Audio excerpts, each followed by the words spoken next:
The Connor family confronts Becky in rehab in cheating, revelations, and a box of doll heads. Let's talk the Connors.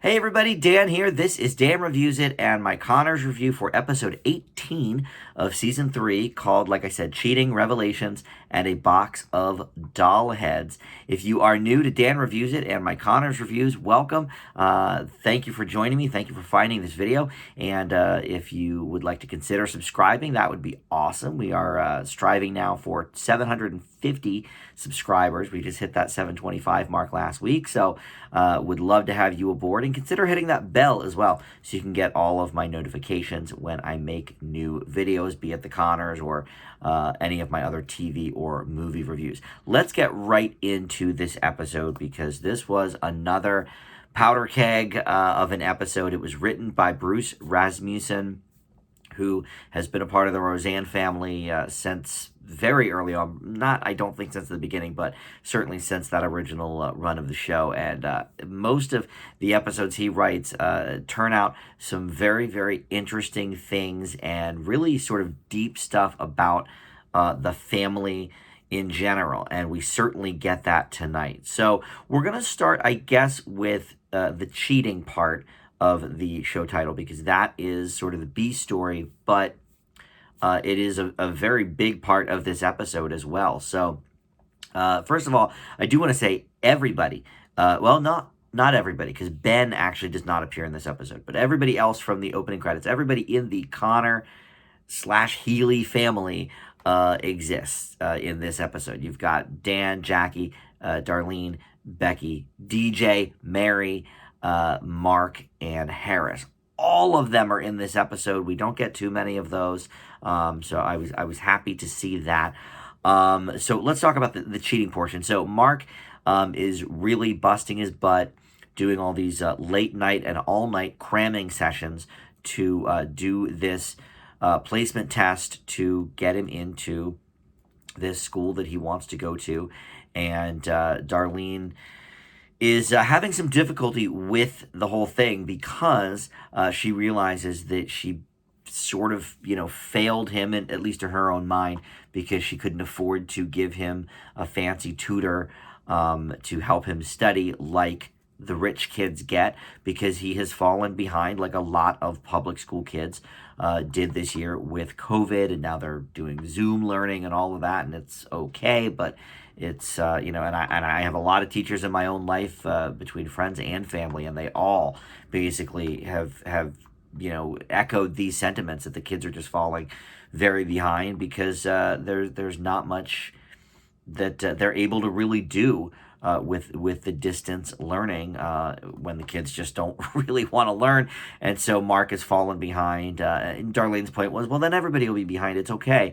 And he said, no, because the kids that have money get private tutors and get fancy learning that way. So Darlene attempts to help him cheat a little bit on the test by giving him a quadratic equation that he was stumped on earlier in the episode. And the proctor of the test sees the reflection in Mark's glasses. You can see, if I tilt my head up a little bit, you can see, my computer monitor there. So the proctor saw in Mark's glasses that the mom was doing the quadratic equation. So he said, you know what, log off, Mark, you're done. Your test is over. Good day. So Darlene went down and spoke to the gentleman in charge, and it really didn't seem like it mattered much. He said, look, don't really care, cry me a river, too bad for you, essentially. And Darlene was like, you know what, that's crap, that's not good enough. And she pointed to these posters on the wall that all sort of echoed this sentiment of like, reach for your dreams and, all of that kind of thing. Like if you dream it, you can succeed it, sort of thing. And she said, this is all nonsense. She ripped it up and said, this should be in the garbage because you all pretend that everybody starts from the same place, and they just simply don't.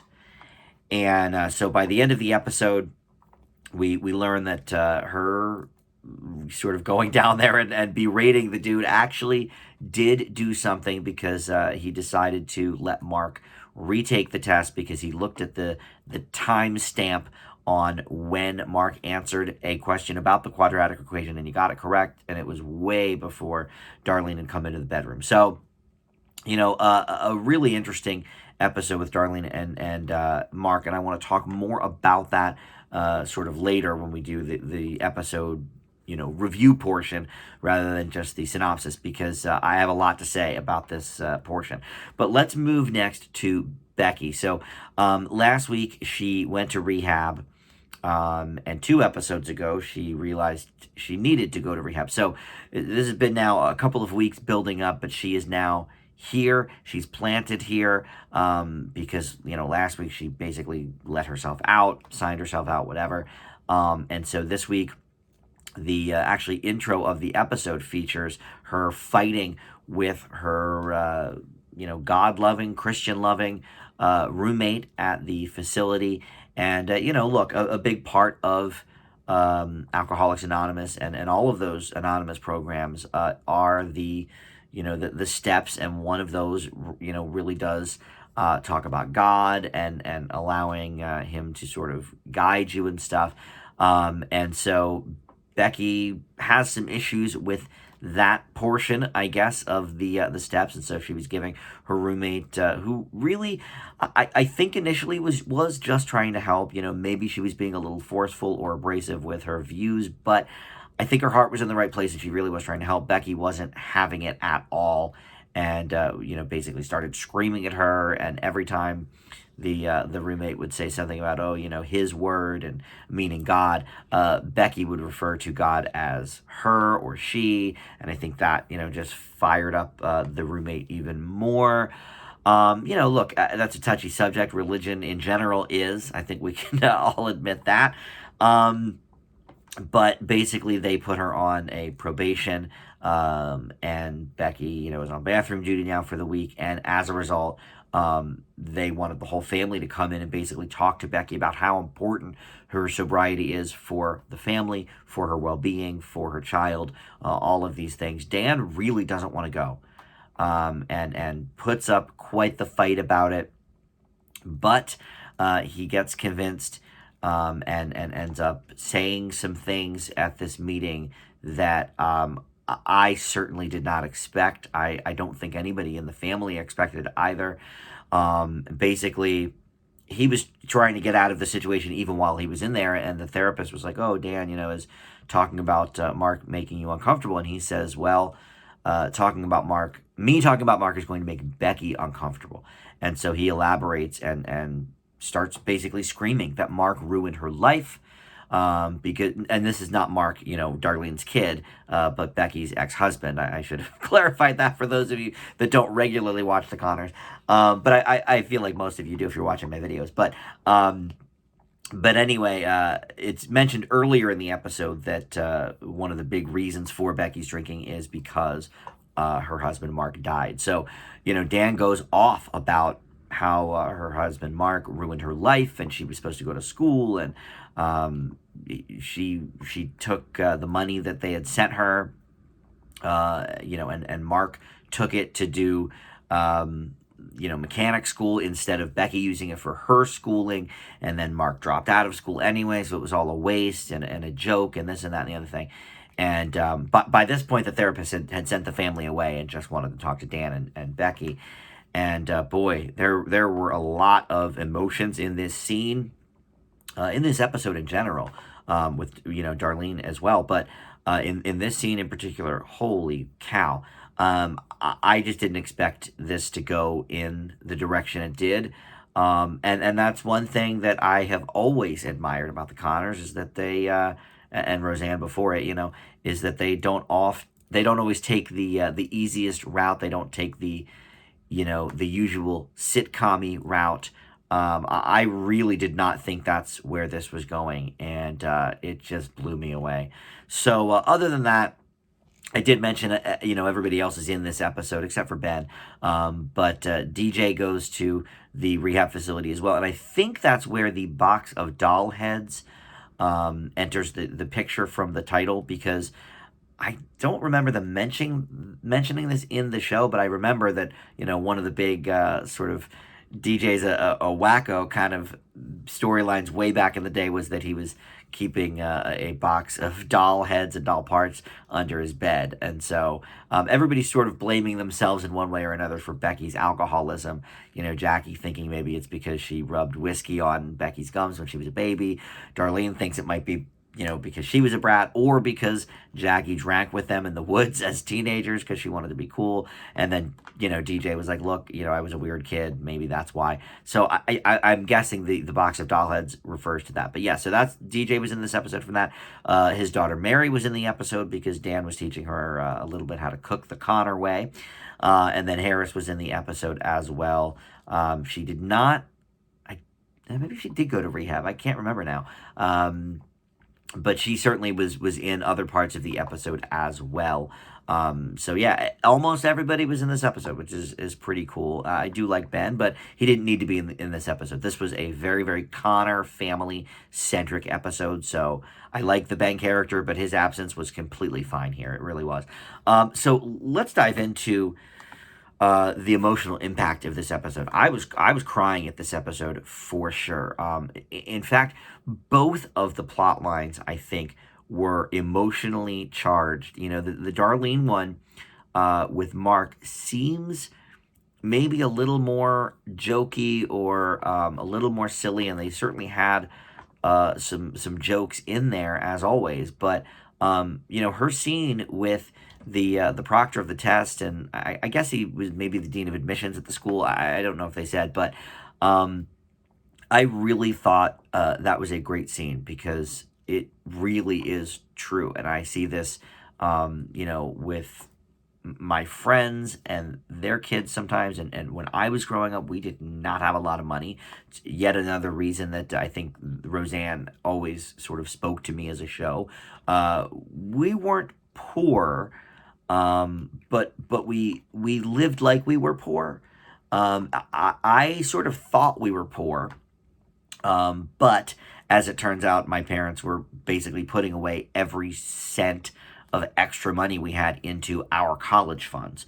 So we were sort of growing up in that way of like, well, we don't have a lot, and but really we did, and thank God my parents did that. But most families don't, they don't think either that far ahead, or they just don't have that kind of money to put away every month and whatnot. So, that was a blessing for me, but a lot of kids run into this, and especially in the last, I went to school a while ago, last 10, 15, 20 years, there has been a great increase in competition for schooling. And, that's what the whole the Operation Varsity Blues was about, where Felicity Huffman and Becky, Lori Loughlin, were lying to get their kids into schools and paying off people to get their kids into schools because it is so darn competitive. And so at the end of the day, what kind of a chance does a really smart kid like Mark have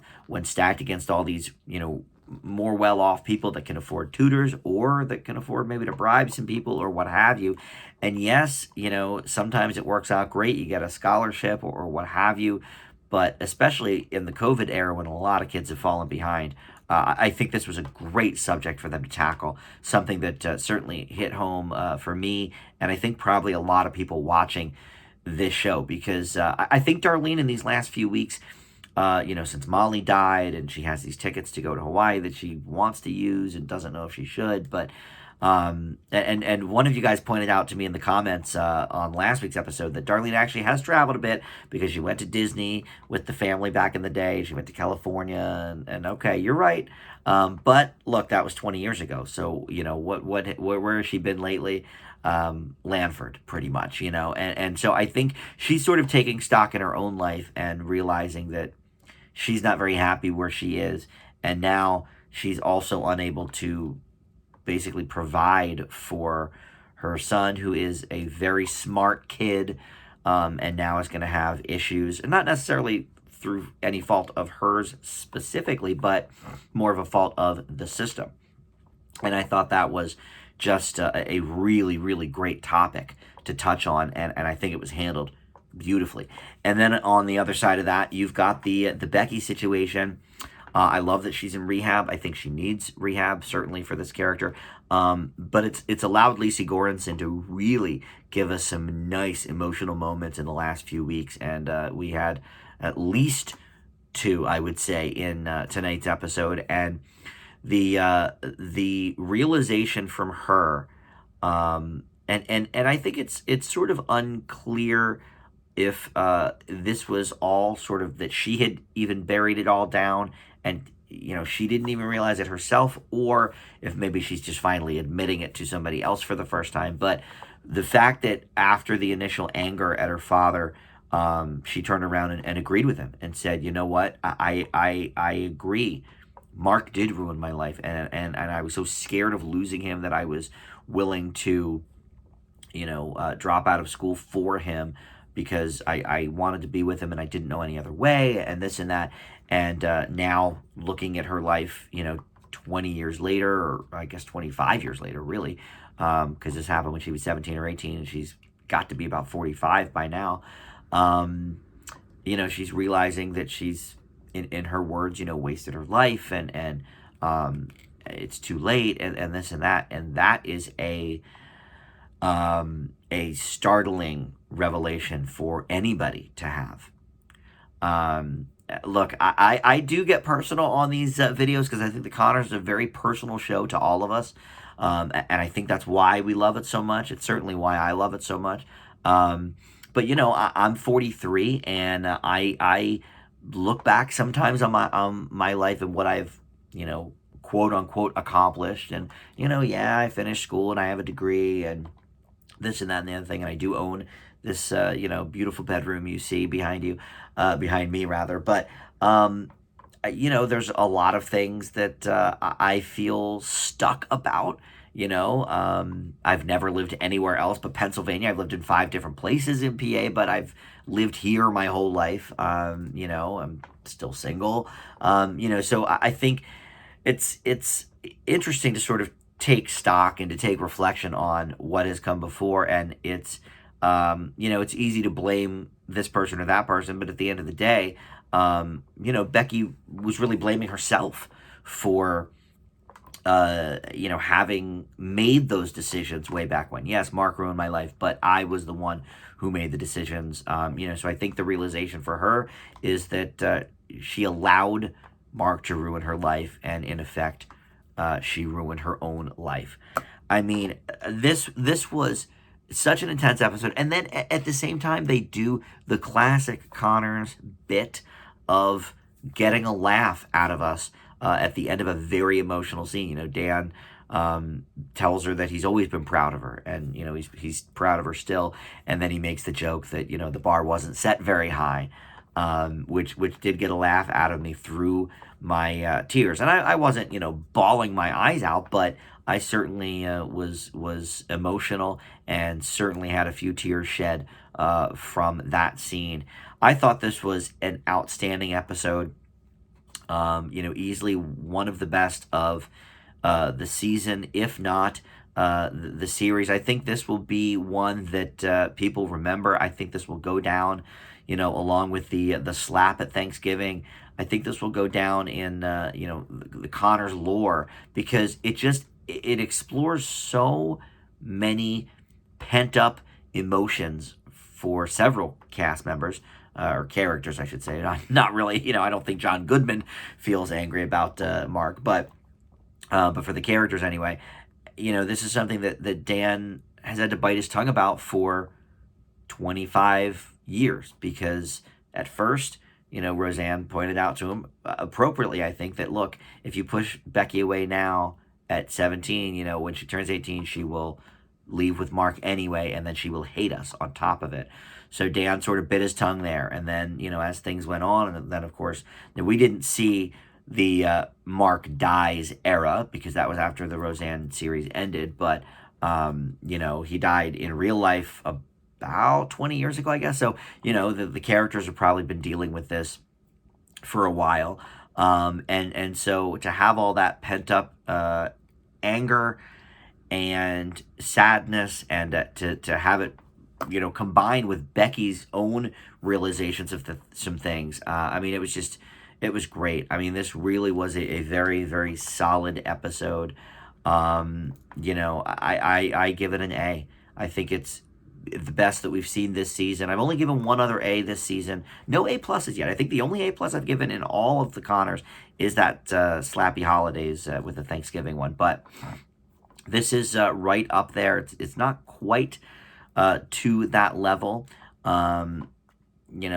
Maybe because I didn't really love the intro scene. I thought Becky was being kind of a brat to her roommate. I mean, I understand.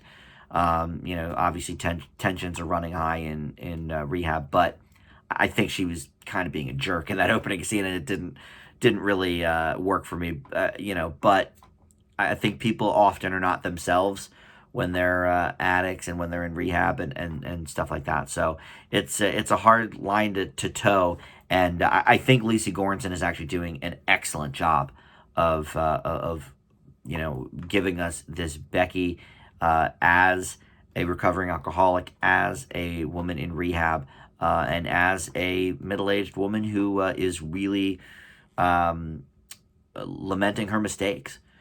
So this is, for me, the best of the season. I give Cheating Revelations and A Box of Doll Heads an A, like I said. So there's only 2 more episodes this season, I should say, and we're going to get them in a couple of weeks' time. There was an ad at the end of tonight's episode that says, the last 2 episodes of the season will start. I think they said, May 12th? I think is what they said. But they said there's going to be a bunch of guest stars. So Brian Austin Green will be back. Candace Bergen will be back. And so that is all good. Hopefully we resolve some things maybe with Ben. Ben and Darlene are on the skids right now. But anyway, I've talked your ear off enough. Thank you for watching. Please let me know your thoughts on this episode. Did it grab you in the same way that it grabbed me? I'm curious to see. So other than that, join us again in a couple of weeks for the last couple episodes of the season. And please check out my other videos. I do movie reviews, weekly reviews on all the brand new TV shows that air all over streaming and broadcast and cable. So check some of that stuff out if you are new to Dan Reviews It. Thank you for watching. We'll see you next time. Bye.